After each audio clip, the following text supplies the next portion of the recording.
காலை நேர பிரதான செய்திகளின் ஊடாக நர்மதா சிறில் முதலில் தலைப்பு செய்திகள். வறட்சியான வானிலையால் 4 மாவட்டங்களில் 68,000க்கும் மேற்பட்டோர் பாதிப்பு. வாகன இறக்குமதி மீதான 50% கூடுதல் வரி டிசம்பர் வரை நீடிப்பு. இந்தோனேசியாவில் 7.7 ரிக்டர் அளவில் சக்தி வாய்ந்த நிலநடுக்கம். இலங்கைக்கு சுனாமி அச்சுறுத்தல் இல்லை. இனி விரிவான செய்திகள். வறட்சியான வானிலை காரணமாக 68,041 பேர் பாதிக்கப்பட்டுள்ளதாக தேசிய அனர்த்த நிவாரண சேவைகள் நிலையம் தெரிவித்துள்ளது.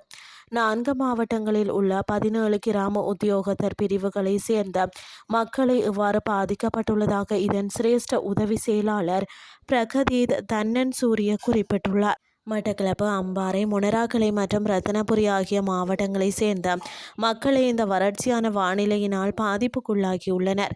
அதற்கமைய 21,873 குடும்பங்களை சேர்ந்த 68,041 பேர் வறட்சியான வானிலையினால் பாதிக்கப்பட்டுள்ளதாக தெரிவிக்கப்படுகிறது.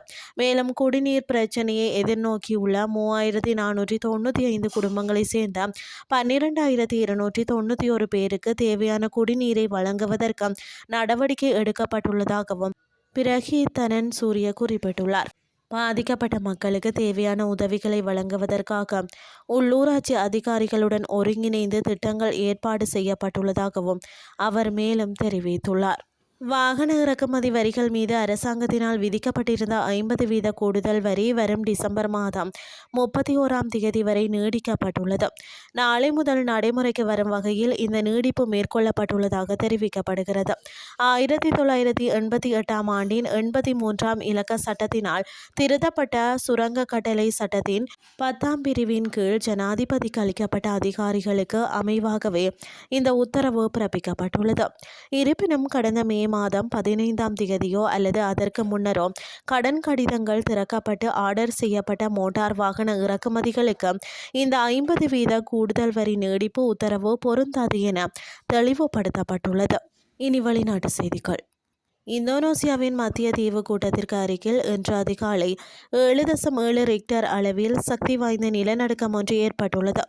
இந்த நிலநடுக்கத்தை தொடர்ந்து ரிக்டர் அளவில் 5.9, 6.6 மற்றும் 6.1 ஆகிய அளவுகளில் 3 தொடர் நில நடுக்கங்களும் பதிவாகியுள்ளதாக அமெரிக்க புவியியல் ஆய்வு நிலையம் தெரிவித்துள்ளது.